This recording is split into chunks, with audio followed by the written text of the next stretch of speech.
नमस्कार दोस्तों, एग्ज़ाम बंधु एकेडमी में आपका हार्दिक स्वागत है।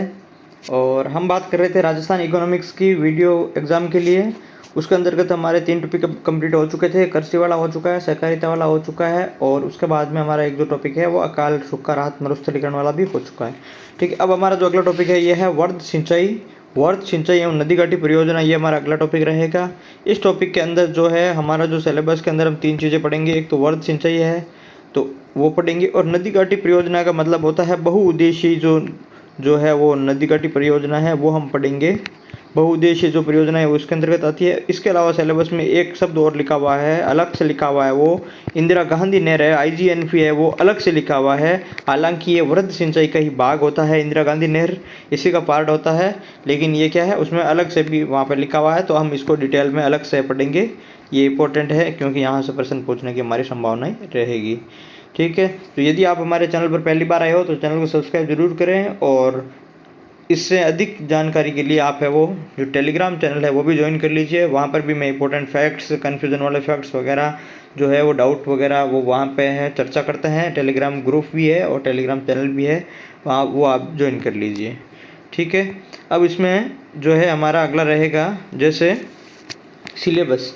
देखो, किसी भी एग्ज़ाम के लिए सिलेबस को है वो जानना और उसको एनालिसिस करके फिर डीपली समझना बहुत ज़रूरी है। सिलेबस के अंदर जो है वो क्या क्या पढ़ना है इस टॉपिक के अंतर्गत है। तो जो सिलेबस में मैंने आपको बताया वर्ध सिंचाई एवं नदी घाटी परियोजना लिखा हुआ है, प्लस यहाँ पर लिखा हुआ है इंदिरा गांधी नहर। मतलब ये वर्ध सिंचाई, नदी घाटी और इंदिरा गांधी नहर ये सिलेबस में लिखा हुआ है। इतना पार्ट हम कवर कर लेंगे, और उसके अंतर्गत जो ये इंदिरा गांधी नहर है वो इसी का पार्ट है वर्ध सिंचाई का, लेकिन हम इसको है वो अलग से पढ़ लेंगे। यानी हम वर्ध सिंचाई परियोजनाएं पढ़ेंगे, नदी घाटी परियोजनाएं पढ़ेंगे और इंदिरा गांधी नहर है वो 3 चीज़ें हम पढ़ेंगे। उसके बाद में हमारा काफ़ी सिलेबस कंप्लीट हो जाएगा। फिर उद्योग वाले जितने भी हैं वो टॉपिक रहेंगे। उसके बाद में देखो, सिंचाई परियोजनाएं हैं वो मुख्यतः कितनी प्रकार की होती है भाई? 4 प्रकार की होती है। सिंचाई परियोजनाएं कितनी प्रकार की होती है? 4 प्रकार की होती है। कौन कौन सी होती है? एक बहुउद्देशीय जो है वो परियोजनाएं होती है जिनका जल बहुत से उद्देश्यों के लिए काम में लिया जाता है, जैसे सिंचाई, पेयजल और विद्युत उत्पादन, उद्योगों को जलापूर्ति जैसे अनेक उद्देश्यों की पूर्ति हेतु जो जल काम में लेते हैं उनको बहुउद्देशीय परियोजनाएं कहते हैं। ठीक है, दूसरा देखो वर्ध सिंचाई परियोजना। वर्ध सिंचाई परियोजना वह होती है जिनके कृषि योग्य जो कमांड क्षेत्र है वो 10,000 हेक्टेयर से ज़्यादा हो। जिन परियोजनाओं का कृषि योग्य जो कमांड क्षेत्र है वो 10,000 हेक्टेयर से ज़्यादा हो उनको वृहद सिंचाई परियोजनाएं कहते हैं।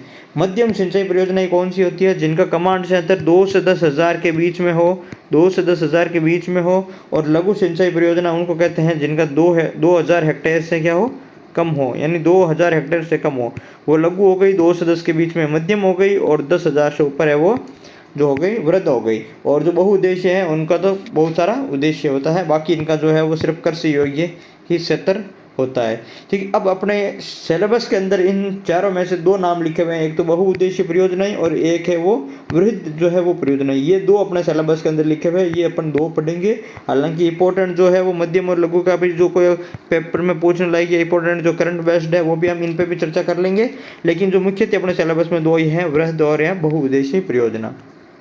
उसके बाद में देखो, बहुउद्देशीय परियोजनाएं उसी को ही नदी घाटी परियोजना कहते हैं। हमारे सिलेबस में लिखा हुआ है नदी घाटी परियोजनाएं, हालांकि असल में नदी घाटी जो परियोजनाएं हैं वो बहुउद्देशीय परियोजनाओं को ही कहते हैं। तो नदी घाटी परियोजनाएं शब्द आओ या फिर बहुउद्देशीय परियोजनाएं आओ, दोनों का मतलब एक ही होता है। यानी जिनका जल बहुत से उद्देश्यों के लिए काम में लिया जाता है, सिंचाई, पेयजल, विद्युत उद्योगों के लिए, वो बहुउद्देशीय हैं। पंडित जवाहरलाल नेहरू ने बहुउद्देशीय परियोजना को आधुनिक भारत का नवीन मंदिर कहा है भाई। मोस्ट इंपॉर्टेंट है याद करना ये लाइन कि पंडित जवाहरलाल नेहरू ने किनको आधुनिक भारत का नवीन मंदिर कहा है भाई। ठीक है, तो बहुउद्देशीय परियोजनाओं को, जो बहुउद्देशीय परियोजनाएं हैं उनको आधुनिक भारत का नवीन मंदिर है वो पंडित जवाहरलाल नेहरू जी ने कहा है। ठीक है, इसके अंदर कौन कौन सी परियोजनाएं पढ़ेंगे अपन? बहुउद्देशीय के अंदर कौन कौन सी परियोजनाएं पढ़ेंगे? हमारे सिलेबस के अंदर हम ये सारी परियोजनाएं पढ़ेंगे। यानी एक तो हम पढ़ेंगे भाखड़ा नागल जो है वो बहुउद्देशीय परियोजनाएं हैं वो हम पढ़ेंगे। ठीक है, भाखड़ा नागल बहुउद्देशीय परियोजना एक हम पढ़ेंगे। दूसरी हम पढ़ेंगे व्यास परियोजना है वो हम पढ़ेंगे। तीसरी हम चंबल परियोजना वो भी बहुउद्देशीय परियोजनाएं हैं वो भी हम पढ़ेंगे। और चौथी हम पढ़ेंगे माही सागर या फिर माही बजाज सागर परियोजनाएं हैं वो भी क्या है, ये भी बहुउद्देशीय परियोजनाएं हैं वो हम पढ़ेंगे। क्योंकि भाखड़ा नागल में भी विद्युत उत्पादन होती है, व्यास, चंबल और माही सागर जिनमें विद्युत का उत्पादन होता है प्लस जिनका पेयजल के लिए जल उपयोग किया जाता है, प्लस जिनका सिंचाई के लिए भी उपयोग किया जाता है, वही बहुउद्देशीय हैं। और ये भाखड़ा, नागल, व्यास, चंबल और माही, ये 4 अपने बहुउद्देशीय हैं। इनके बारे में हम जब पढ़ेंगे तब इसके अंदर मैं आपको बताऊंगा कि ये ज़िले यहाँ इनसे पेयजल से लाभान्वित होते हैं, ये ज़िलों में सिंचाई होती है, इन जगह पर इनके जो है वो विद्युत उत्पादन होता है, इतना मेगावाट का विद्युत उत्पादन होता है। तो इन सभी में ये चीज़ें कॉमन रहेगी, इसलिए ये बहुउद्देशीय हैं। तो 4 तो अपने ये पढ़ेंगे, ये अपने सिलेबस में है। ये 4 कंप्लीट होते हैं अपने क्या है, एक टॉपिक कंप्लीट हो जाएगा। फिर एक आईजीएनपी अलग ही है और एक वर्ध सिंचाई के अंदर हम कुछ चीज़ें देखेंगे, ठीक है। जैसे वर्ध सिंचाई परियोजनाएं, इसका जो कृषि योगी कमांड क्षेत्र आपने कहा कि 10,000 हेक्टेयर से प्लस है, 10,000 प्लस हेक्टेयर जो है वो क्षेत्र है कृषि योगी कमांड क्षेत्र, वो वृहद सिंचाई परियोजनाएं हैं, ठीक है। अब इसके अंदर कौन कौन सी, एक तो इंदिरा गांधी नहर है, तो वो अपने अलग से भी लिखी हुई सिलेबस में, तो अपन ये पढ़ेंगे एक तो, ठीक है। उसके बाद में गंग नहर पढ़ेंगे, राजीव गांधी सिद्धमुख नहर पढ़ेंगे, बिशलपुर पढ़ेंगे, इसरदा नर्मदा नहर पढ़ेंगे, जाखम गुड़गांव नहर पढ़ेंगे, भरतपुर नहर पढ़ेंगे, यमुना जल सिंचाई जो है वो पढ़ेंगे, भिकाबाई सांगवाड़ा नहर पढ़ेंगे, परवन वृहद सिंचाई परियोजना पढ़ेंगे और धौलपुर लिफ्ट परियोजना पढ़ेंगे। तो ये इतनी सारी जो परियोजना है वह कौन सी है भाई, ये वृहद सिंचाई परियोजना है हमारे और ये हमारे सिलेबस के अंतर्गत है। और इन सभी परियोजना को हमें वो आराम से डिटेल से पढ़ेंगे क्योंकि यहाँ से वो प्रश्न पूछा जाएगा, ठीक है। अपने इतनी सारी परियोजनाएं जो ये है और 4 परियोजनाएं ये है, ये अपने सिलेबस के अंतर्गत है। इंदिरा गांधी नहर को हम इनसे भी डिटेल में पढ़ेंगे।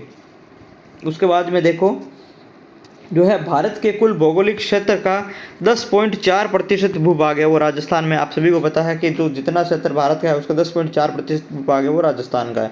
देश के कुल सतही जल संसाधन का केवल 1.16% है वो राज्य में। ये देखो देश का कुल जितना भी सतह का जो देश का जितना भी सतह पर जो जल संसाधन है उसमें से सिर्फ राजस्थान के अंदर कितना है भाई, 1.16% जल है वो संसाधन है वो राजस्थान में। यानी आपको कि पूरे भारत का, पूरे देश का जो है वो क्षेत्र तो कितना है, 10.4% है वो भौगोलिक क्षेत्र अपने पास में, लेकिन जल संसाधन कितना है सतही का, 1.16% ही है। यानी क्षेत्र अधिक है, जल है हमारे पास में बहुत कम है। उसके बाद में देखो दोहन योग्य भूमिगत जो जल है, भूमिगत जल में राजस्थान का भाग कितना है, तो 1.72% है वो भूमिगत जल में राजस्थान का भाग है। यानी जो 1.72% है ये तो भूमिगत जल का भाग है, 1.16% ये सतही जल का भाग है और 10.4% क्या है ये भौगोलिक क्षेत्रफल है, ठीक है। तो क्षेत्रफल बहुत अधिक है, भौगोलिक क्षेत्रफल का हिस्सा राजस्थान में, और बाकी जो भूमिगत और दोहन योग्य जल है उसकी मात्रा बहुत ही उसकी तुलना में बहुत कम है, ठीक है। तो ये चीज़ें याद रखना, 1.72% भी याद रखना और 1.16 या 1.16% है वो भी आप याद रखना। स्वतंत्रता से पूर्व राजस्थान में केवल 4 लाख हेक्टेयर क्षेत्र में सतही जल परियोजना से सिंचाई सुविधा उपलब्ध थी। यानी स्वतंत्रता से पूर्व कितनी भाई, 4 लाख हेक्टेयर क्षेत्र में सतही जल परियोजनाओं से सिंचाई सुविधा उपलब्ध थी। यानी हम कहें लगभग कितने प्रतिशत थी भाई, 12%, लगभग 11 या 12% है वो जो कुल जो क्षेत्र बोया हुआ था उसमें से सिंचाई क्षेत्र है वो 4 लाख हेक्टेयर था। लेकिन दिसंबर 2023 तक वृहद मध्यम लघु सिंचाई परियोजनाओं से 39.20% लाख हेक्टेयर में सिंचाई की सुविधा है वो प्रदान की गई है। किनसे, सिर्फ इन योजनाओं से की गई है। वृहद मध्यम और लघु सिंचाई से योजना की गई है कितनी में, 39.20 लाख हेक्टेयर क्षेत्र में सिंचाई की सुविधा प्रदान की गई है, ठीक है। उसके अलावा इन परियोजनाओं के अलावा ट्यूबवेल्स है, कुएं हैं और भी क्षेत्र है, जो तालाब से और भी अन्य जो स्रोत है उनके अलावा भी सिंचाई होती है। हालांकि जो वृहद मध्यम और लघु सिंचाई परियोजनाएं हैं उनसे कितनी होती है भाई दिसंबर 2023 तक, तो 39.20 लाख होती है। यानी ये सिर्फ इन्हीं से होती है। वृहद मध्यम लघु सिंचाई परियोजना है, इन्हीं परियोजनाओं से 39.20 लाख हेक्टेयर होती है, बाकी है वो अदर सोर्स से भी होती है, ठीक है। तो आपको यदि स्पेशल इन्हीं सोर्स का पूछे तो 39.20 लाख हेक्टेयर जो क्षेत्र है वो इनसे सिंचित होता है। तो अभी तक कौन सी चीज़ें याद रखनी है, अभी तक आपको याद रखना था, एक तो 10.4% है वो आपको याद रखना था, कितने 10.4% भूभाग है, 1.16% है वो सतही जल है, 1.72% है वो जो है वो भूमिगत जल है, और 39.20 लाख हेक्टेयर है वो सिंचाई है। किनसे भाई, वृहद मध्यम लघु और अपने ये जो इंदिरा गांधी नहर से जो परियोजनाएं हैं, क्योंकि इंदिरा गांधी खुद वृहद में आ गई, तो जो ये परियोजना इन परियोजना से 39.20 लाख हेक्टेयर जो है वो सिंचित क्षेत्र है। और ये रिपोर्ट है अपने जो ऑफिशियल सोर्स है वो प्रशासनिक प्रतिवेदन 2023-24 जल संशोधन विभाग है उससे लिया हुआ डाटा है। ठीक, अब देखो राजस्थान में नदी बेसिनों जो है वो कितने नदी बेसिन है वो चिन्हित किए गए हैं।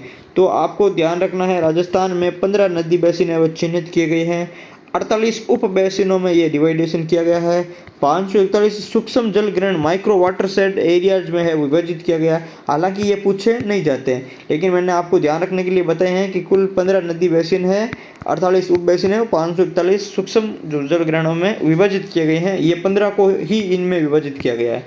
ठीक है, स्रोत है राजस्थान का भूगोल, हरिमोहन सक्सेना वाली बुक। ठीक है, वर्तमान में राजस्थान में 15 नदी बेसिनों में कुल जो उपलब्ध सतही जल की मात्रा है वो लगभग 158 लाख एकड़ फीट है या फिर 15.86 MF है। ठीक है, यानी एकड़ फीट है। ठीक है, 158 लाख एकड़ फीट है या फिर मिलियन एकड़ फीट, ये हम ये भी कह सकते हैं। ठीक है, तो ये 15 नदी बेसिनों जो है उसको कुल मिला करके उनका उपलब्ध सतही जल कितना है, ये है जो देश में कुल उपलब्ध जल संसाधन का 1.16% हिस्सा है। अभी हमने कहा कि भाई देश में कुल जो उपलब्ध जो जल संसाधन है उसका राजस्थान का कितना हिस्सा है, 1.16% है। यानी उपलब्ध जल सतही उपलब्ध जल जो सतही उपलब्ध जल आ रहा है, तो सतही में उपलब्ध जल में कौन सी आएगी, ये नदियाँ भी आएगी। ठीक है, तो जो नदियाँ बेसिन है वो कितनी नदी बेसिन है भाई, ये 15 नदी बेसिन है अपने राजस्थान के अंदर है। उसमें से जो जल है वो उसमें टोटल जल कितना है, 158 लाख एकड़ फीट है। यानी इसी का कितना होता है, ये 1.16% होता है। 158 कितना होता है, 1.16% होता है। तो आप इसको ये से भी याद कर सकते हो, 1.16% प्लस 158.60 लाख एकड़ फीट, क्या बोलोगे, लाख एकड़ फीट याद करोगे। या फिर आप इसको ऐसे भी लिख सकते हो कि 15.86 MF, ये भी आप याद कर सकते हो। 1.16 प्लस 15.86 MF है वो जल है देश का, यहाँ पर सतही जल। ठीक है, अब देखो राजस्थान का 145 लाख एकड़ फीट पानी पड़ोसी राज्यों से आवंटित होता है। यानी राजस्थान को 145 लाख एकड़ फीट तो पानी कहाँ से होता है, पड़ोसी राज्यों से वो आवंटित होता है। देश में प्रति व्यक्ति प्रति वर्ष पानी की उपलब्धता 1700 घन मीटर होती है भाई। ठीक है, यानी देश में प्रति व्यक्ति और प्रति वर्ष पानी की उपलब्धता कितनी है, 1700 घन मीटर है देश के अंतर्गत। राजस्थान में प्रति व्यक्ति प्रति वर्ष पानी की उपलब्धता कितनी है, 640 घन मीटर। ये राजस्थान का है, ये देश का है। देश में तो प्रति व्यक्ति प्रति वर्ष कितना पानी है, वो 1700 घन मीटर होता है। और राजस्थान में प्रति व्यक्ति प्रति वर्ष कितना पानी है, तो 640 घन मीटर है वो पानी की उपलब्धता है। देश के कुल भूजल संसाधन का 1.7%, यानी वो भूजल अभी अपने कहा था 1.72% है वो भूमिगत जल है। ठीक, देश के 98% लवणता प्रभावित और 89% नाइट्रेट प्रभावित जो गाँव और ढाणियाँ वो कहाँ पर है भाई, राजस्थान में है। सूजस मई 2022 वाली है उसके अनुसार। ठीक है, तो ये थोड़ा ध्यान रख लेना। हालांकि इसमें पूछने लायक चीज़ें ज़्यादा कुछ है नहीं, आपको ध्यान नहीं रखना सिर्फ। ठीक है, इसमें पूछने लायक चीज़ें एक तो ये भूजल संसाधन थी, यानी 1.72 थी और 1.16 थी, ये दो चीज़ें थी। बाकी जो ये जो जल है, ये जल जो 15.86 MF, ये भी याद कर सकते हो आप। 15.86 MF है वो किसका भाग है, ये 1.16 का ही जो है वो 1.16 का ही दूसरा रूप है, कितना, 15.86 MF। ये प्रतिशत में है और वो संख्या के अंदर है, हेक्टेयर के अंदर है। ठीक है, एकड़ फीट के अंदर है। फिर देखो राजस्थान में लोक निर्माण विभाग से अलग कर 14 दिसंबर 1949 को सिंचाई विभाग की स्थापना की गई है। ये याद रख लेना कि राजस्थान में सिंचाई विभाग है वो 1949 को बना था। और हो सके तो डेट भी याद रख लेना, क्योंकि ये कभी कभी पूछ लेते हैं डेट, तो उसमें क्या अपन कन्फ्यूजन हो जाते हैं, भूल जाते हैं। अब वर्तमान में जो सिंचाई विभाग है उसका नाम परिवर्तित करके क्या कर दिया भाई, जल संसाधन विभाग कर दिया। तो सिंचाई विभाग की स्थापना पूछी जा सकती है, 14 दिसंबर 1949 है, वो आप याद करोगे। ठीक है, वर्तमान में नाम इसका जल संसाधन विभाग है वो कर दिया है। भारत में कुल कृषि योग्य भूमि है, जैसे माना कि भारत में कुल कृषि योग्य भूमि कितनी है, 1739 लाख हेक्टेयर है। तो राजस्थान में उसका 254.75 लाख हेक्टेयर है। यानी देश की कुल कृषि योग्य भूमि का जो है वो राजस्थान की जो कृषि योग्य भूमि है वो कितनी है, 14 है वो 15% है। यानी आपने कहा कि देश की कुल भूमि की राजस्थान की भूमि है कितनी, 10.41%। फिर ये कह रहे हैं देश की कुल कृषि योग्य भूमि में राजस्थान की कुल कृषि योग्य भूमि कितनी है, तो वो 14.15% है, ये कहना चाहता है। और ये रिपोर्ट है वो 2022-23 की report Rajasthan agriculture statistics at guidelines के आधार पर दी गई है, जिसकी PDF मैंने आपको टेलीग्राम पे उपलब्ध करवाई थी। उसी के आधार पर ये किया गया है कि जो भौगोलिक क्षेत्र है, भौगोलिक क्षेत्र जो है वो 10.41% है, और देश के कुल कृषि योग्य क्षेत्र में राजस्थान का कृषि योग्य क्षेत्र है वो 14.15% है। फिर देखो इसके अंतर्गत कि राजस्थान में वर्ष 2021-22 में शुद्ध बोया हुआ क्षेत्र कितना था, 81.29 लाख हेक्टेयर था, तथा शुद्ध सिंचित क्षेत्र 89.23 लाख हेक्टेयर था। यानी ये जो है वो डाटा किसके आधार पर दे रखा है, ये दे रखा है 2022-23 की जो रिपोर्ट है, मैंने ग्रुप में भेजी थी। ये कौन सी रिपोर्ट है भाई, ये लेटेस्ट रिपोर्ट है, ठीक है। ये कौन सी रिपोर्ट है, ये लेटेस्ट रिपोर्ट है। ये राजस्थान एग्रीकल्चर स्टैटिस्टिक्स सांख्यिकी जो विभाग की है, ये लेटेस्ट रिपोर्ट है। कौन सी, 2022-23 की। उसके बाद में वहाँ की जो है वो रिपोर्ट आई नहीं थी। तो इस रिपोर्ट के अनुसार 2022-23 की रिपोर्ट है, तो उन्होंने 2021-22 तक बताया था कि जो 181.29 लाख हेक्टेयर इस रिपोर्ट के आधार पर है, वो तो क्या है, शुद्ध बोया गया क्षेत्र है। और इसमें से सिंचित क्षेत्र कितना है, तो 89.23 लाख, ठीक है। 89.23 लाख हेक्टेयर क्या है, ये सिंचित क्षेत्र है, और ये शुद्ध बोया हुआ क्षेत्र है 181.29 लाख, ठीक है। तो ये कितने प्रतिशत है, तो ये जो 181 पॉइंट का जो 90.23% है, वो कितने प्रतिशत है ये, तो ये है अपने 49 पॉइंट कितने 20% है, ये है, ठीक है। तो ये तो हम किस रिपोर्ट के आधार पर है, ये तो 2022-23 की जो रिपोर्ट है सांख्यिकी विभाग की, उस रिपोर्ट के आधार पर है। हालांकि ये रिपोर्ट क्या है, ये रिपोर्ट भी लेटेस्ट है। अब यदि हम बात करें आर्थिक समीक्षा के आधार पर, देखो दोनों रिपोर्ट है वो लेटेस्ट है, ये रिपोर्ट भी लेटेस्ट है, ये अलग कृषि विभाग जारी करती है, उसके आधार पर था कितना 181 और 89.23 लाख, और 49.20% ये इसका भाग होता है। ये अपन प्रतिशत तो वैसे भी निकाल सकते हैं कि 181 का 89 कितना होता है, लगभग 49.20% होता है, ठीक है। ये 2022-23 का। अब देखो आर्थिक समीक्षा के आधार पर यदि हम देखें, जैसे यहाँ पर मेरे ऊपर लिखा हुआ है इको सर्वे के आधार पर यदि हम देखें, तो 2024-25 के अनुसार जो है कुल है वो कितना है क्षेत्रफल 181.99, यानी इको सर्वे के आधार पर है 181.99 लाख हेक्टेयर। यानी 2021 के अंदर कितना था 181.29, और इक्कीस सर्वे जो लेटेस्ट है उसके अनुसार कितना है 181.99 लाख हेक्टेयर। मतलब जो कुल बोया हुआ क्षेत्र है उसमें कोई खास फर्क नहीं है, ठीक है। तो ये तो आप याद रख सकते हो 181 या 182 के आसपास में जो है वो कुल बोया हुआ क्षेत्रफल है, इसमें कोई फर्क नहीं है, चाहे रिपोर्ट के आधार पर देखो चाहे आर्थिक समीक्षा के आधार पर देखो। अब बात करें शुद्ध सिंचित क्षेत्रफल की, देखो सिंचित क्षेत्रफल उस समय कितना था, उस रिपोर्ट के आधार पर कितना है 89 है, ठीक है। उस रिपोर्ट के आधार पर कितना पड़ा था अपन ने 89.23 लाख हेक्टेयर पड़ा था। लेकिन अब वर्तमान में आर्थिक समीक्षा के आधार पर कितना है, तो वो है 95.47 लाख हेक्टेयर। यानी आर्थिक समीक्षा के आधार पर कितना है भाई 95 है, और पहले कितना था, पहले 89 था, यानी 89 से 95 है, इसमें थोड़ा सा है वो फर्क आया। 6 जो लाख हेक्टेयर है वो भी सिंचाई जो 2021-22 की तुलना में 23-24-25 में है वो अधिक हो गई है 6 लाख हेक्टेयर, तो ये थोड़ा फर्क इसमें जरूर आया है। तो अब 181 का 95 जो लाख है वो कितने प्रतिशत हुआ, तो वो ये लगभग कितने प्रतिशत हो जाएगा, ये हो गया प्रतिशत हो गया 52.45%, ठीक है, 52.45%। यानी अब देखो यहाँ पर जो कुछ फैक्ट्स है वो आपको ध्यान में रखना है। यानी इसमें आपको अब जैसे कि याद करना है कि मैंने आपको बताया कि जो राजस्थान का कुल क्षेत्रफल है, मैं यहाँ पे लिख रहा हूँ, राजस्थान का जो कुल क्षेत्रफल है देश के कुल क्षेत्रफल का 10.41% है। एक फैक्ट तो हमने ये पढ़ा था। दूसरा हमने पढ़ा था कि देश के कुल सिंचित क्षेत्रफल का, देश के कुल जो सिंचित क्षेत्रफल है, कुल बोया कृषि योग्य जो भूमि है उसका राजस्थान में जो कृषि योग्य भूमि है वो कितना प्रतिशत है, तो वो अपन ने पढ़ा था 14.15%, ठीक है। दो चीज़ें हो गई। फिर हमने कहा कि भाई जो राजस्थान के जो 342 लाख हेक्टेयर जो भी अपने यहाँ पर जो क्षेत्रफल है, उस क्षेत्रफल में से राजस्थान का कुल कितना भाग है वो बोया हुआ क्षेत्रफल है, ठीक है। टोटल क्षेत्रफल का कितने भाग पर कृषि होती है, तो वो कितना भाग है भाई 53.10% है। वो 53.10% कैसे आया, वो कौन सा भाग है भाई, 53.10% है।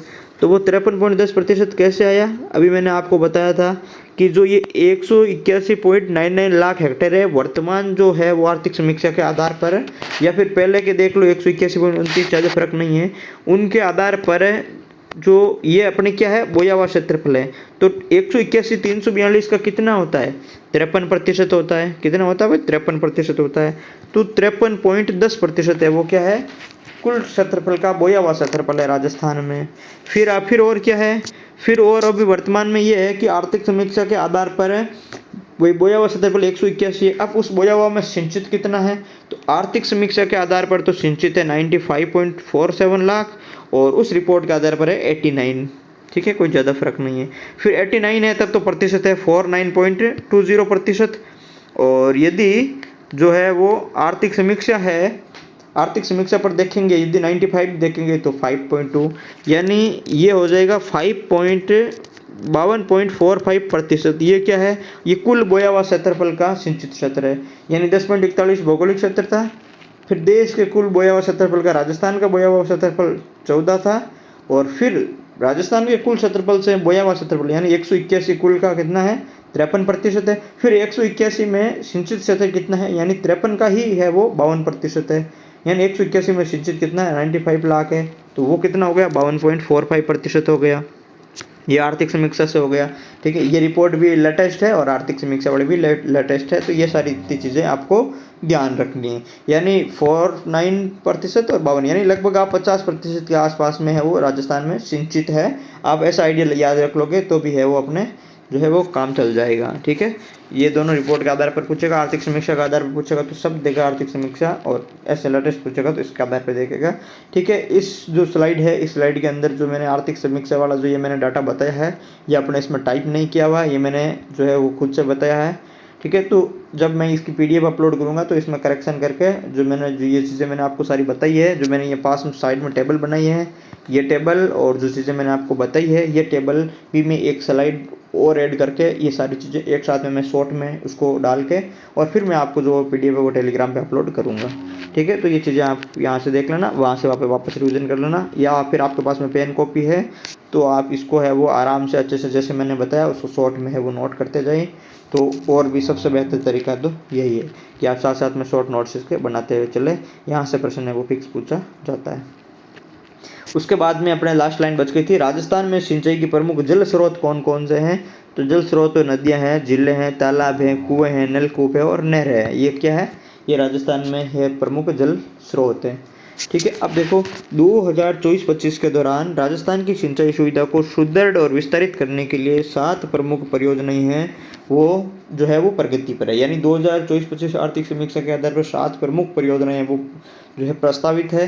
तो कौन कौन सी है इसके नाम आपको ध्यान रखने हैं। नर्मदा नहर परियोजना पढ़ेंगे हम, परवन, धौलपुर लिफ्ट नहर, नवनेरा बैराज, माही, पीपलकूट और काली तीर लिफ्ट नहर परियोजना, ये सारी हम पढ़ेंगे जो वर्तमान में प्रस्तावित है या प्रगति पर है। 6 मध्यम परियोजनाएं भी है, कौन कौन सी है, तो वो है गरडदा, टाकली जो है, तकली है, इसको बोलते हैं तकली भी लिखा हुआ होता है। ठीक है, गरडदा, तकली, गागरीन, लहासी, हत्यादेह और अंदौरी। तो ये जो है वो 6 मध्यम परियोजनाएं हैं, ये भी है वो भी वर्तमान में प्रगति पर है। तो इनके नाम है वो पूछे जाते हैं कि निम्न में से जो कौन सी है वो मध्यम परियोजनाएं हैं वो प्रगति पर है। ये है प्रमुख परियोजनाएं, वृद्ध वाली है और ये मध्यम वाली है। ठीक है, तो ये थोड़ा आप इसमें कंफ्यूज नहीं होना, याद रखना है। और 40 लघु सिंचाई परियोजना प्रगति पर है। ठीक है, ये सारी ध्यान रखने योग्य बातें। उसके बाद में राजस्थान का कुल कृषि और सिंचित क्षेत्रफल 1950-51 में कितना प्रतिशत था भाई, तो 1950-51 में कुल जो सिंचित क्षेत्रफल था कितना जो है वो 12% था। हमने क्या कहा था, 4 लाख हेक्टेयर था। 4 लाख हेक्टेयर कितना था भाई, पिछली स्लाइड में हमने पढ़ा था 12% 1950-51 में। वर्तमान में ये बढ़ करके कितना हो गया है, तो ये 2021 का इन्होंने बताया कि जो है वो 48.49% हो गया है। ये वर्तमान में इन्होंने बताया है। हालांकि ये इस रिपोर्ट के आधार पर है, अगर आर्थिक समीक्षा के आधार पर जो हमने बताया था तो 52% है, यानी लगभग 50% के आसपास में है। ठीक है, तो ये इतना आप आइडिया रखना, हालांकि इतना एग्जैक्ट पूछा भी नहीं जाता है। आप 50% आसपास में इसको याद रखना है। यानी कितने हैं, 95,95.47 लाख हेक्टेयर ये है वो सिंचित क्षेत्र वर्तमान में। ठीक है, राजस्थान में सर्वाधिक सिंचित क्षेत्रफल वाला जिला कौन सा है, ये पूछे जाते हैं भाई प्रश्न। यहाँ से प्रश्न 100% पूछा जाता है।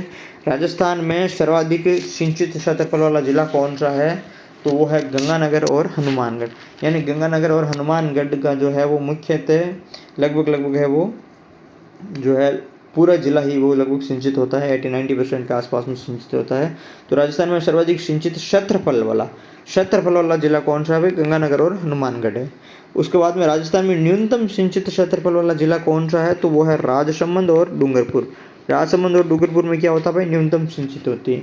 उसके बाद में जिले में कृषित क्षेत्रफल के आधार पर सर्वाधिक सिंचित, यानी उस जिले के आधार पर या कितना प्रतिशत कृषि हुई और उस कृषि में कितनी प्रतिशत है वो सिंचित हुई, यानी जितनी कृषि हुई उसमें सर्वाधिक सिंचित जो है वो जिला कौन सा है, तो वो गंगानगर है। यानी गंगानगर में जितनी कृषि होती है उसका 84.95 यानी 85% क्या होता है, सिंचित होता है। ठीक है, फिर बूंदी है और फिर हनुमानगढ़ है। यानी इनमें मैक्सिमम बूंदी, गंगानगर, हनुमानगढ़ में जितनी कृषि होती है मैक्सिमम क्या होती है, सिंचित होती है। तो ये याद रखना, यानी क्षेत्रफल के आधार पर गंगानगर, हनुमानगढ़ और सिंचित प्रतिशत के आधार पर भी गंगानगर, बूंदी, हनुमानगढ़, ये चीज़ याद रखना। न्यूनतम क्षेत्रफल में याद रखोगे राजसमंद और डूंगरपुर, और कृषि क्षेत्रफल में न्यूनतम सिंचित प्रतिशत जब देखोगे तो हो जाएगा चूरू। जितनी कृषि होती है उसका सिर्फ 20% की सिंचाई होती है, बाकी है वो जो बारिश के आधार पर है वो होती है। यानी सिर्फ 20% की कौन सी होती है भाई, सिंचित होती है कुल कृषि क्षेत्रफल की। कहाँ पर, चूरू में। तो क्षेत्रफल में राजसमंद हो गया और प्रतिशत में चूरू हो गया, बाकी है वो गंगानगर, दोनों में सर्वाधिक में प्रथम है। तो ये चीज़ें आपको ध्यान रखनी है। उसके बाद में देखो राजस्थान में सर्वाधिक सिंचाई वाला हिस्सा कौन सा है, तो राजस्थान में सर्वाधिक सिंचाई वाला हिस्सा होता है वो कौन सा हिस्सा भाई, पूर्वी भाग है वो।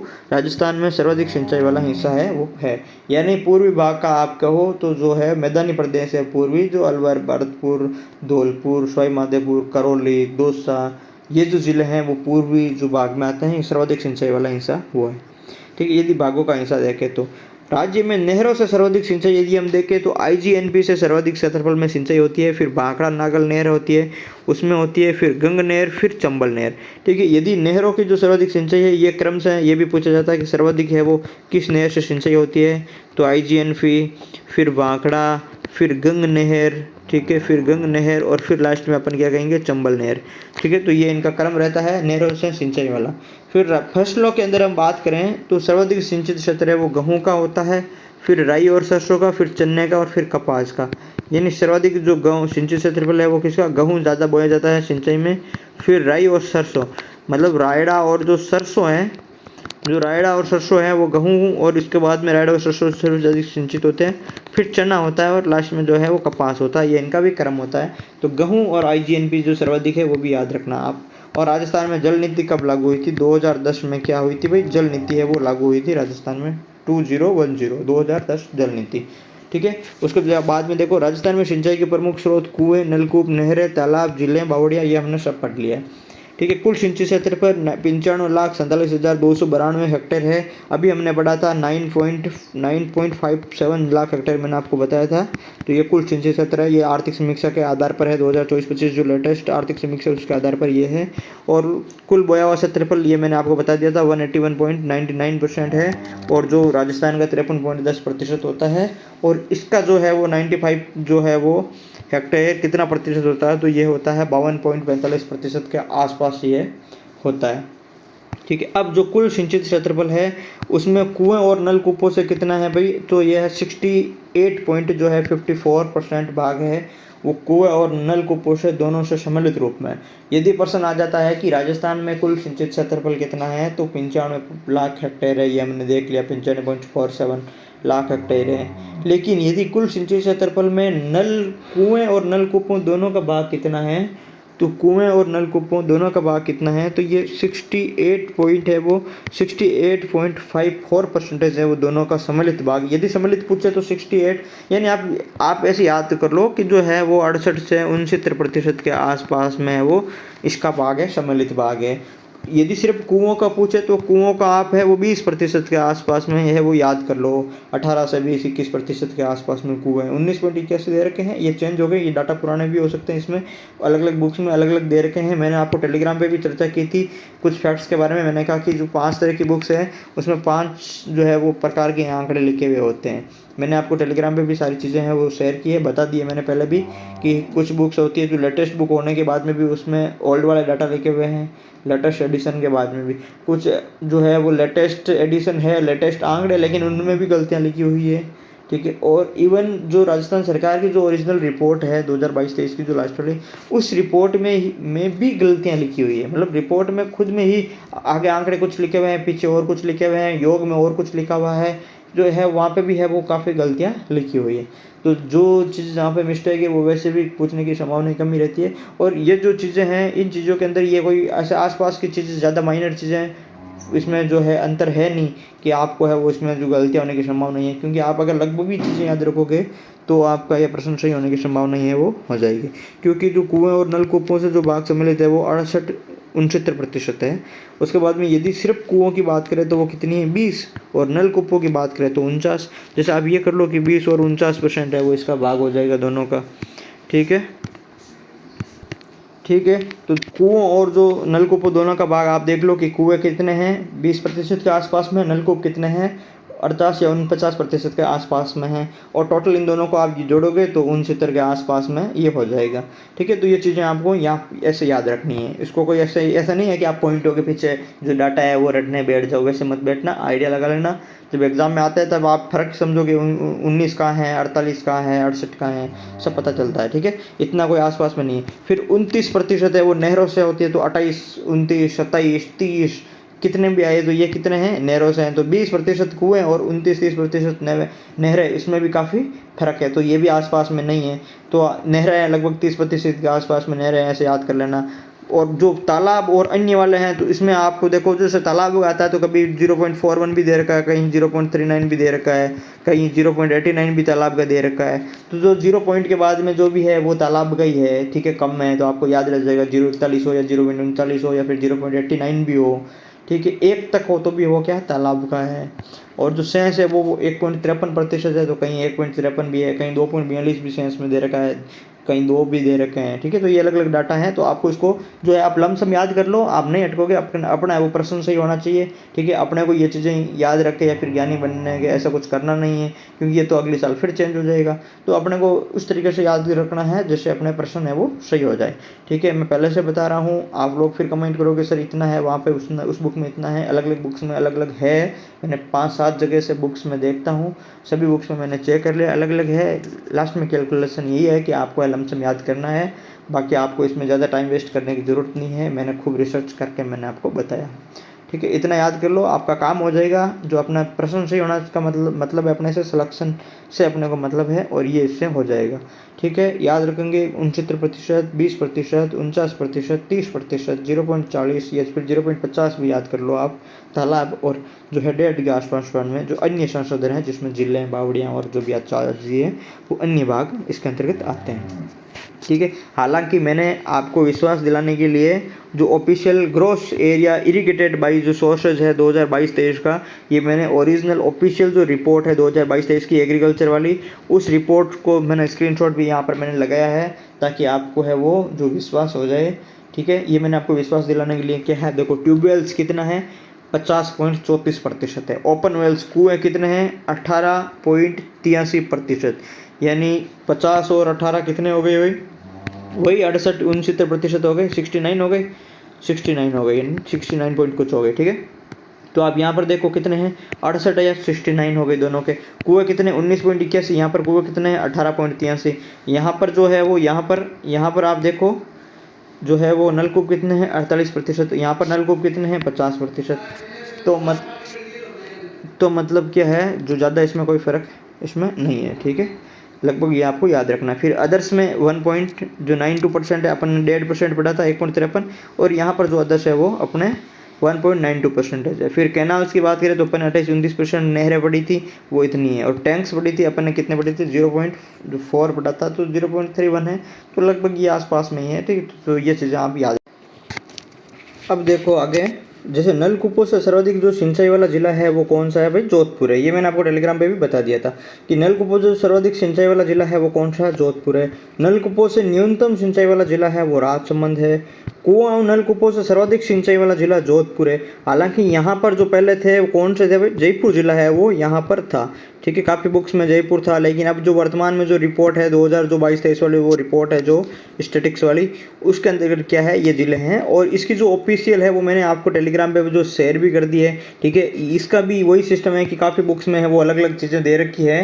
तो फिलहाल जो अपन ने जो लेटेस्ट रिपोर्ट है अपन उसके आधार पर ही वो हम देख रहे हैं कि जो सर्वाधिक जो नलकूपों वाला जो जिला है सिंचाई वाला वो जोधपुर है।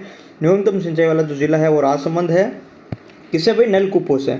और कुओं और नलकूपों से दोनों से यदि साथ में देखें तो सर्वाधिक जो सिंचाई वाला जिला वो कौन सा है?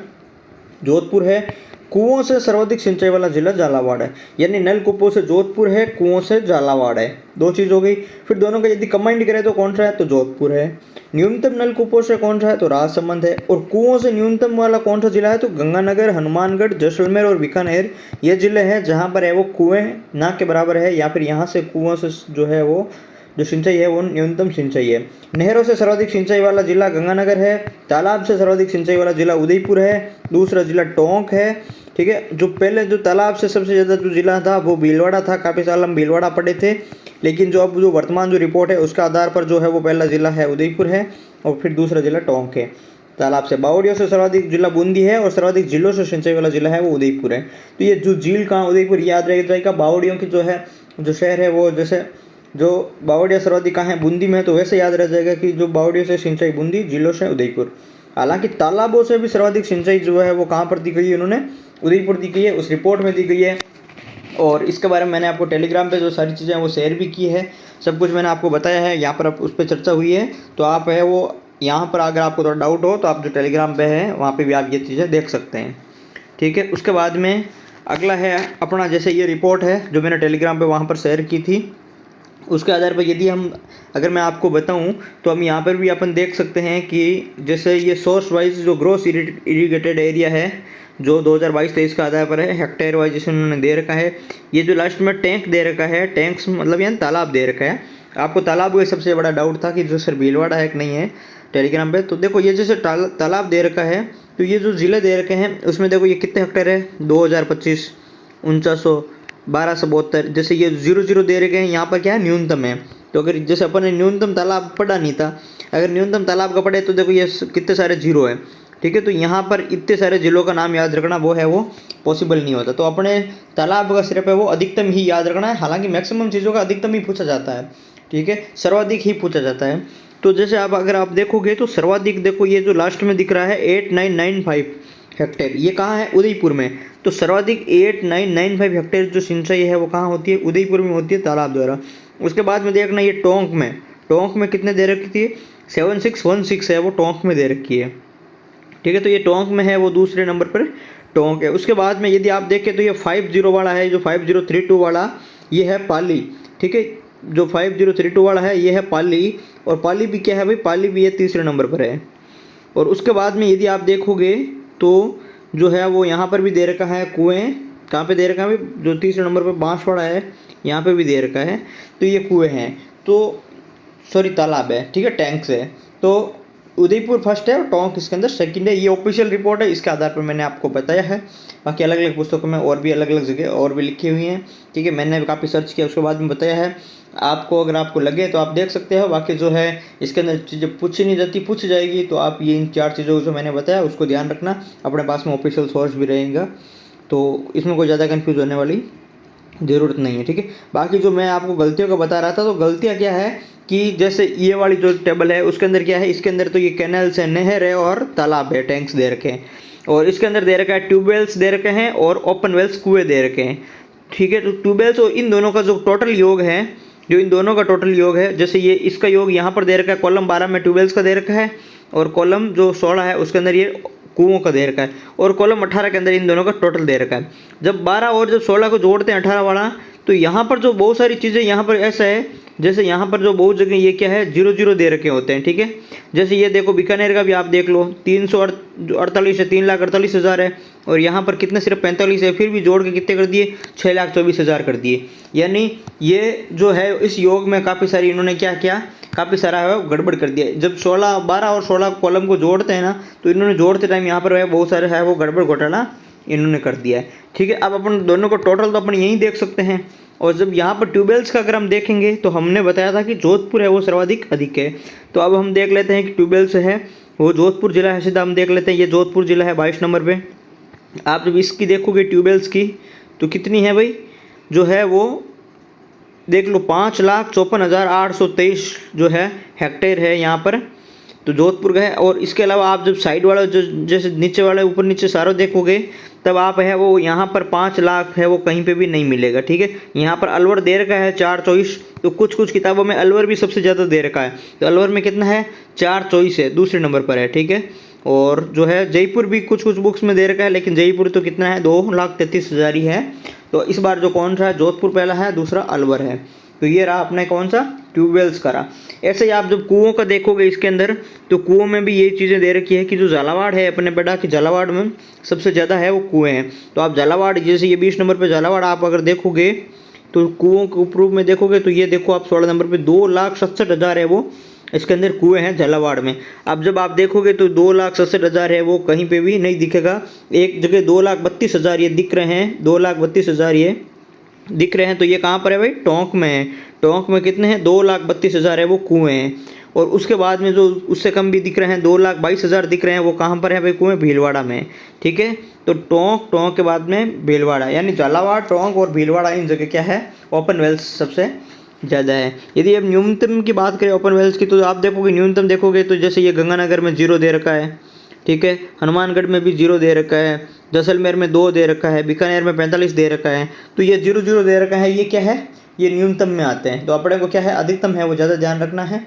कुओं का और नलकूपों का भी अपन ने देख लिया। अब फिर इन दोनों का योग से अगर हम देखेंगे अधिकतम, तो है वो कहाँ हो जाएगा भाई, जोधपुर है वो अधिकतम हो जाएगा। हालांकि ये क्या है इसमें मिस्टेक्स है काफ़ी, जोधपुर है अधिकतम हो जाएगा। आप इन दोनों की जो है वो PDF भी, ऑफिशियल रिपोर्ट की भी टेलीग्राम भी पढ़ी है, इन दोनों के फ़ोटोज़ भी है वो टेलीग्राम पे पड़े हैं, आप वहाँ से जाकर भी आराम से इसको देख सकते हैं, ठीक है। जो मैंने बताया, मैंने आपको इन रिपोर्ट को रिसर्च करके इनके आधार पर ही कैलकुलेशन करके वो मैंने आपको लिखा ही है। तो मुझे लगता है कि आप जो ये जो टेबल है आप इसको याद कर ले आराम से, ठीक है। सर्वाधिक सिंचाई जोधपुर, नलकूपों से न्यूनतम नलकूपों से राजसमंद, कुओं नलकूपों से दोनों से जोधपुर, कुओं से जो है झालावाड़, और कुओं से जो न्यूनतम है वो गंगानगर, हनुमानगढ़, ये जो 0-0 थे वो, और नहरों से सर्वाधिक गंगानगर, तालाबों से सर्वाधिक उदयपुर, फिर टोंक, और बावड़ियों से बूंदी, और जो है जिलों से उदयपुर है। तो ये चीज़ें आपको याद रखनी है, ठीक है। अगर आप मेहनत करना चाहो तो देख सकते हो, बाकी मैंने मेहनत की है तो आप ये याद रख सकते हो, ठीक है। उसके बाद में जो है अपना रहेगा भाखड़ा नागल परियोजना। क्या रहेगा भाई, भाखड़ा नागल परियोजना है रहेगा, यानी बहुउद्देशीय परियोजना। अब पढ़ रहे हैं इतनी देर तक तो अपन ने जो जितना पढ़ाया था वो क्या था, अपना बेसिक्स था, ठीक है। अब अपने जो जैसे बहुउद्देशीय परियोजनाएं हैं, तो हमने कहा था कि हम 4 पढ़ेंगे। कौन कौन सी पढ़ेंगे, एक तो हमने कहा था कि हम भाखड़ा नागल जो है वो परियोजना पढ़ेंगे। दूसरा हमने कहा था कि सर आप क्या पढ़ेंगे भाई, व्यास जो है वो परियोजना पढ़ेंगे। तीसरा हम क्या पढ़ेंगे भाई, चंबल पढ़ेंगे। और चौथा हम क्या पढ़ेंगे, माही पढ़ेंगे। तो ये 4 परियोजना क्या है, ये 4 बहुउद्देशीय परियोजना है, जिससे विद्युत, पेयजल, सिंचाई और सभी प्रकार के काम ये होते हैं, ठीक है। तो हमारा पहला इसके अंदर कौन सा है भाई, जो है वो भाखड़ा नागल परियोजना, इसके अंदर हमारा पहला रहेगा। तो देखो भाखड़ा नागल परियोजना है, ये पंजाब, हरियाणा और राजस्थान की क्या है, संयुक्त परियोजना है। पहला आप याद रखोगे, जो भाखड़ा नागल परियोजना है वो पंजाब, जो हरियाणा, राजस्थान की संयुक्त परियोजना है। 3 राज्य हैं, तीनों की क्या है, संयुक्त परियोजना है। फर्स्ट लाइन है, आप याद रखोगे, पूछने लायक बात है। दूसरी, भारत की सबसे बड़ी बहुउद्देशीय नदी घाटी परियोजना है। कौन सी परियोजना है, भाखड़ा नागल जो परियोजना है वो भारत की सबसे बड़ी बहुउद्देशीय नदी घाटी परियोजना है, याद रखनी है। 2 चीज़ें याद रखनी है। फिर देखो, इस परियोजना का सर्वप्रथम विचार किसने, सर लुइस डेन, जो उस समय पंजाब के तत्कालीन लेफ्टिनेंट गवर्नर थे, 1908 इन्होंने दिया था। तो सबसे पहले विचार 1908 सर लुइस डेन ने दिया था, ठीक है। तीसरा, शुरुआत कब हुई थी, मार्च 1948 में हुई थी। 4 पॉइंट है, 4 पॉइंट याद रखोगे। पंजाब, हरियाणा, राजस्थान सबसे बड़ी बहुउद्देशीय परियोजना, सर लुइस डेन 1908 और मार्च 1948। शॉर्ट नोट्स बना रहे हो तो 4 चीज़ें नोट कर लो, ठीक है। अब आगे देखो, सतलज पर 2 बांध बनाए गए हैं। यानी जो भाखड़ा नागल जो परियोजना है वो मुख्यतः किस नदी पे बनी है भाई? सतलज नदी पे। ठीक है, तो सतलज पे, इसके तहत सतलज पे क्या है? 2 बांध बनाए कौन से भाई? एक तो भाखड़ा बांध और दूसरा नागल बांध। सतलज नदी पर 2 बांध बनाए हैं, भाखड़ा और नांगल बांध। ठीक है, 2 बांध इन्होंने बनाए हैं। तो भाखड़ा व नागल 2 बांध है, दोनों अलग अलग बांध है, 2 जगह बांध है, दोनों सतलज नदी पर बने हुए हैं और दोनों ही एक परियोजना का हिस्सा है। यानी दोनों बांध को मिला करके ही ये एक परियोजना बनाई गई है। ठीक है, तो ये चीज़ें याद रखोगे।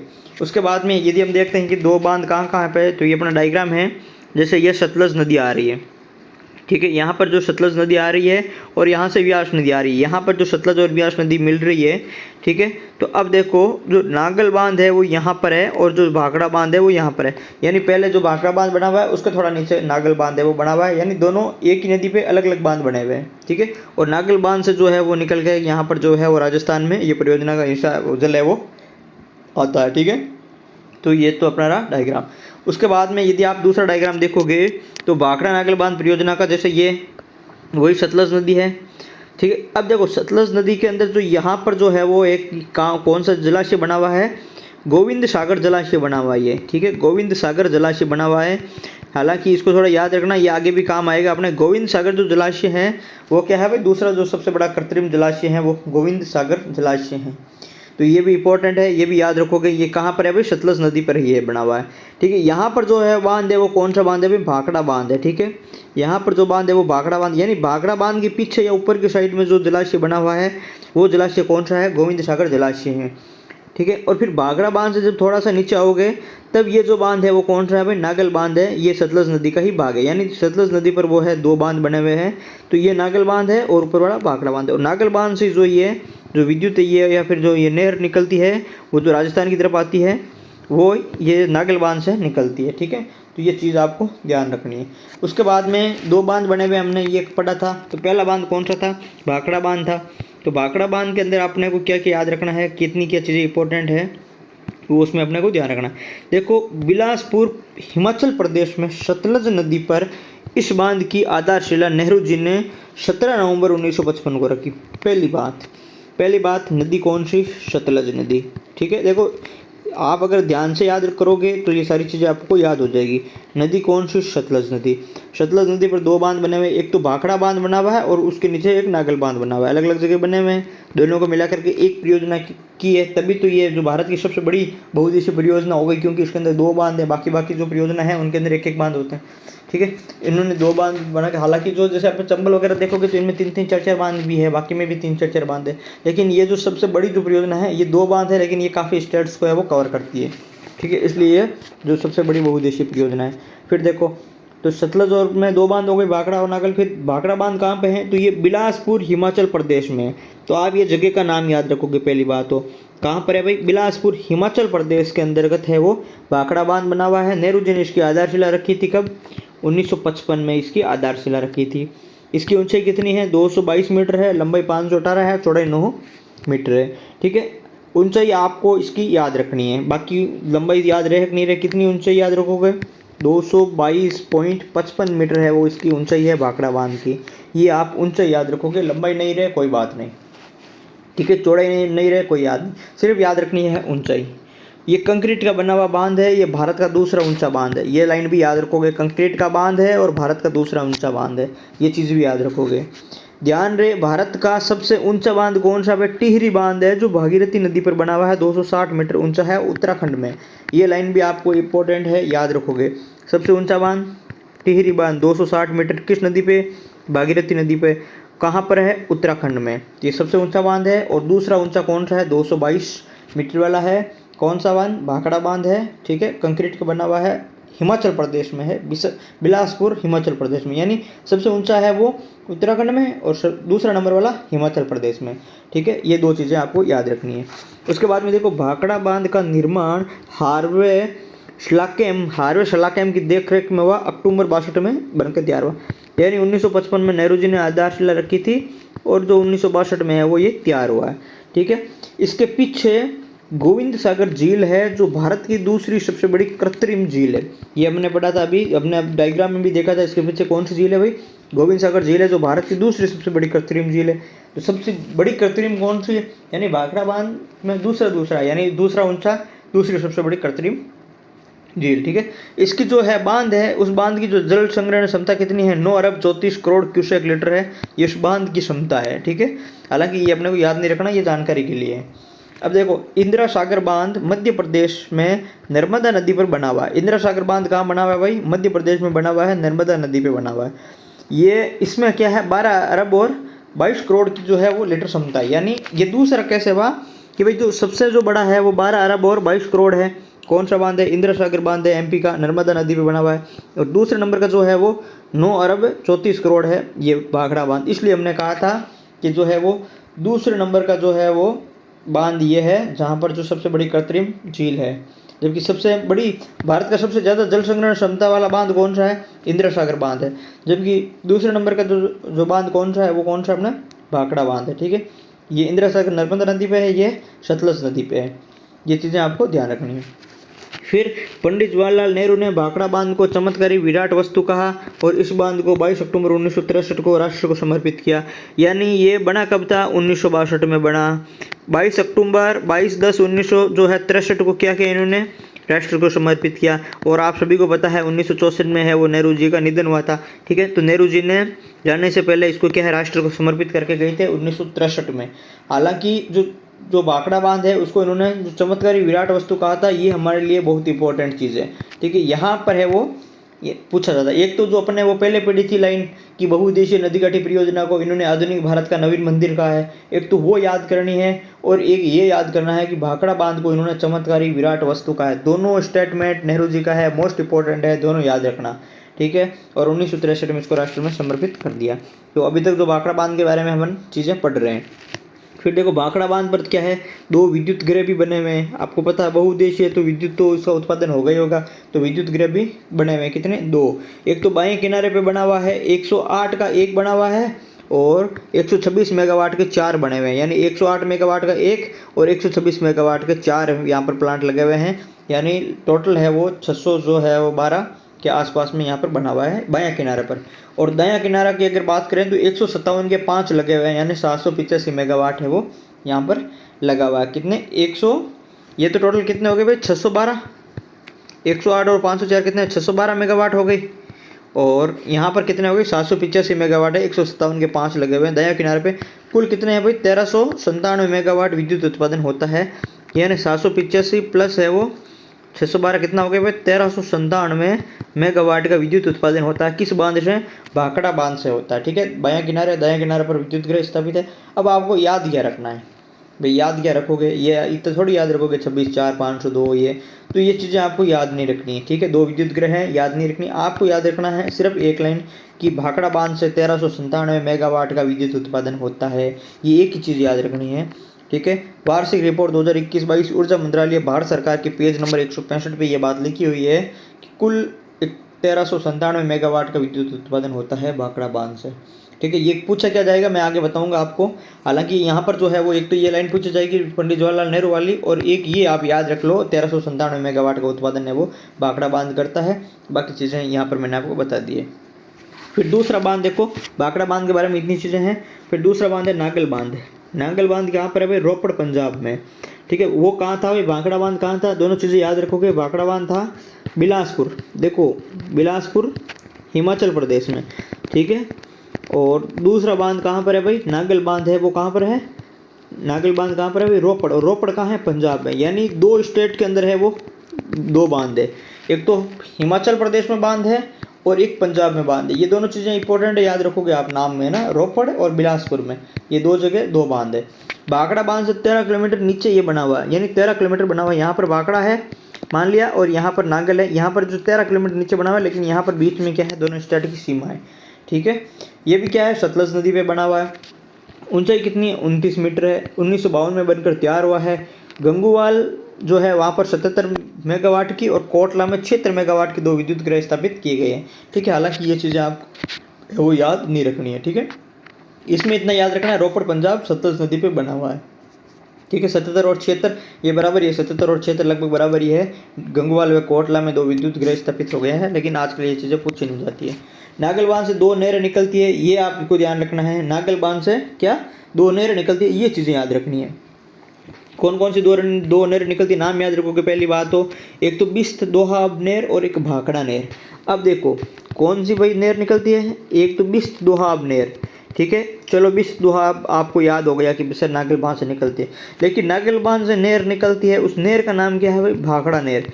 यानी आपको यहाँ पर कन्फ्यूजन वाली चीज़ें हैं कि भाखड़ा नहर है वो भाखड़ा बांध से नहीं निकलती है। पहली बात तो भाखड़ा नहर है वो नागल बांध से निकलती है।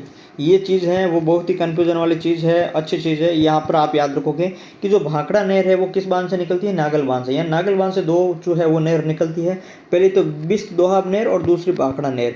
भाखड़ा नहर है वो नागल बांध से निकलती है, न कि भाखड़ा बांध से, ये चीज़ याद रख लेना, ठीक है। बिस्त दोहाब नहर कहाँ से है, रोपड़ हेड वृक्ष निकलती है और पंजाब को है वो सिंचाई सुविधा उपलब्ध करवाती है। यानी जो है वो बिस्त दोहाब आप याद रखोगे ये कहाँ से निकलती है, रोपड़ हेड वर्क से भी निकलती है, सेम उसी जगह से, और पंजाब को है वो सिंचाई सुविधा उपलब्ध करवाती है, पहली बात। दूसरी भाखड़ा नहर है वो ये पंजाब हरियाणा और राजस्थान को सिंचाई सुविधा उपलब्ध करवाती है, ठीक है। 1954 में बनकर पूर्ण हुई थी, तभी से राजस्थान को इसमें पानी मिलने लगा। यानी बिस्त दोहाब जो नहर है, बिस्त दोहाब नहर है वो सिर्फ एक की राज्य पंजाब राज्य को क्या है सिंचाई हेतु है वो जल उपलब्ध करवाता है, सिंचाई सुविधा उपलब्ध करवाता है। जबकि जो भाखड़ा नहर है नागल बांध से निकलती है वो पंजाब हरियाणा और राजस्थान इन तीनों को है वो उपलब्ध करवाती है। यानी भाखड़ा नहर जो है पंजाब हरियाणा और राजस्थान इन तीनों को क्या है सिंचाई सुविधा उपलब्ध करवाती है, जबकि बिस्त दोहाब सिर्फ एक पंजाब को है वो उपलब्ध करवाती है, ठीक है। और भाखड़ा जो नहर है वो नागल बांध से निकलती है। तो ये चीज़ें आपको ध्यान रखनी है। भाखड़ा नागल परियोजना से राजस्थान में सर्वाधिक लाभ किस जिलों को होता है भाई, यानी इस परियोजना से राजस्थान में जो सर्वाधिक लाभ है वो है वो किस जो है राज्य को होता है, तो हनुमानगढ़ राज्य को है वो सर्वाधिक सिंचाई सुविधा और सर्वाधिक लाभ मिलता है भाखड़ा नागल नहर को। ये याद रख लेना कि भाखड़ा नागल जो परियोजना है सबसे ज़्यादा लाभ किसको है, हनुमानगढ़ जिले को होता है। मोस्ट इंपॉर्टेंट है, याद रखोगे।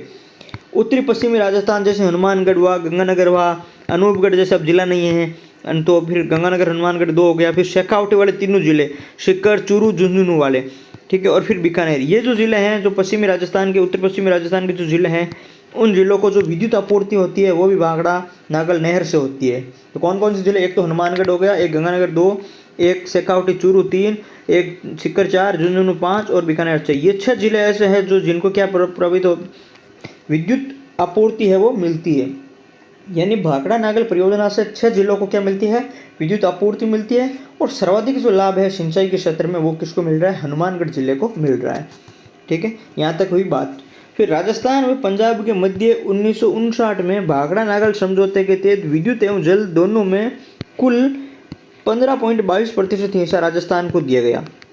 यानी अब यहाँ पर याद रखनी है कि जो 1959 के अंदर राजस्थान और पंजाब के मध्य क्या हुआ, एक समझौता हुआ, राजस्थान वर्सेस पंजाब, ठीक है। राजस्थान और पंजाब के मध्य 1959 में एक समझौता हुआ। उस समझौता का नाम क्या हो गया, भाखड़ा नागल समझौता भी इसको बोलते हैं, ठीक है।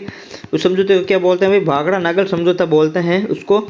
उस समझौता के आधार पर राजस्थान को है वो 15.22% हिस्सा है वो दिया गया, ठीक है। 15.22% हिस्सा दिया गया है। ये हिस्सा जल के प्लस विद्युत दोनों में ही ये ऐसा समान हिस्सा मिलेगा कि जो जल में भी 15% मिलेगा और विद्युत में भी है वो 15.22% है वो इस परियोजना का राजस्थान को मिलेगा। मोस्ट इंपॉर्टेंट है, 100% पूछा जाने वाला भाग है कि यहाँ से पूछा जाता है कि कितना हिस्सा राजस्थान को मिलता है। 15.22% है वो भाखड़ा नागल से राजस्थान को मिलता है। 1959 में समझौता हुआ है, याद रख लेना, मोस्ट इंपॉर्टेंट है। विद्युत और जल दोनों को ही मिलता है, ठीक है। और राजस्थान में 2.3 लाख हेक्टेयर क्षेत्र में क्या होता है भाई, 2.3 लाख हेक्टेयर क्षेत्र में क्या होता है, सिंचाई होती है।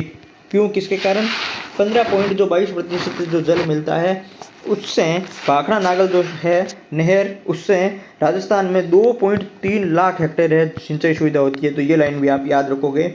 ये भी प्रश्न पूछा जाता है कि भाखड़ा नागल जो नहर परियोजना है उसमें राजस्थान में कितना प्रतिशत क्षेत्र है या फिर कितना क्षेत्र है वो सिंचित होता है, तो 2.3 लाख क्षेत्र है वो सिंचित होता है। और परियोजना की कुल जो विद्युत उत्पादन क्षमता है वो 1500 जो है वो 32 मेगावाट है, जिसमें राजस्थान को 15.2% मिलती है। यानी उसका मिलता है 15.2 का मतलब कितना हो गया, 233 मेगावाट हो गया, ठीक है भाई।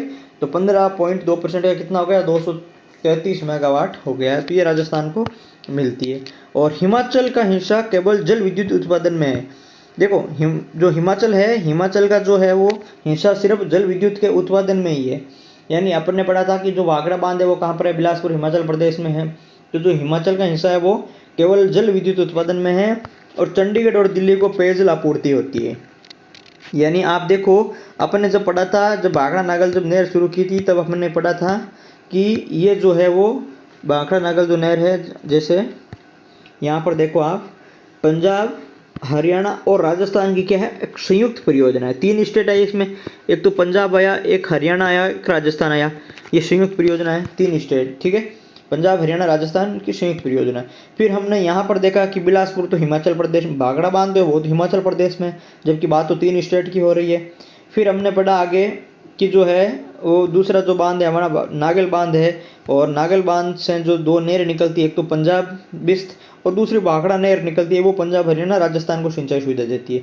यानी यहाँ से है जो वो अपना पंजाब हरियाणा राजस्थान का जो सीन चालू हुआ है वो भाखड़ा नहर से चालू हुआ है, ठीक है। फिर ये कहते हैं लास्ट में कि हिमाचल को तो जल विद्युत मिलता है और चंडीगढ़ और दिल्ली को पेयजल मिलती है। यानी आप ये देखो कि पंजाब हरियाणा राजस्थान को तो जल और जो सिंचाई है सारी सुविधाएं मिल रही है तीनों को भाखड़ा नहर से।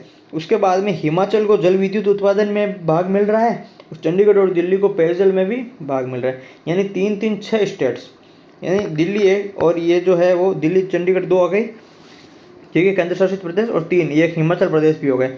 यानी राजस्थान, पंजाब, हरियाणा, हिमाचल, चंडीगढ़ और दिल्ली इनसे लाभान्वित है, ठीक है, इस योजना से। तो ये आपको चीज़ें ध्यान रखनी है। हालांकि जो मुख्यतः सिंचाई के क्षेत्र में 3 ही है, पंजाब हरियाणा और राजस्थान। अब आगे देखो, ठीक है, भाखड़ा जो नागल नहर है वो अपने कंप्लीट हो चुकी है और बेसिक चीज़ें अपने कंप्लीट हो चुकी है। एक नहर अपने कंप्लीट हो चुकी है, इसके अंदर जो मैंने चीज़ें आपको बताई वो आपको याद रखनी है। फिर अपने जो अगली क्लास है, अपन अगली क्लास के अंदर अपन पढ़ेंगे व्यास परियोजना, और फिर अपन पढ़ेंगे चंबल परियोजना और जो है माई परियोजना। ये 3 जो है बहुउद्देशीय परियोजनाएं हैं। ये 3 परियोजनाएं अपने कंप्लीट हो जाएगी। फिर अपने जो नदी घाटी परियोजना वाला भाग कंप्लीट होगा। फिर अपने वर्ध बचेगा और वर्ध के अंदर अपन एक IGNP अलग से पढ़ेंगे और फिर वर्ध के अंदर है वो छोटी मोटी चीज़ें पढ़ेंगे।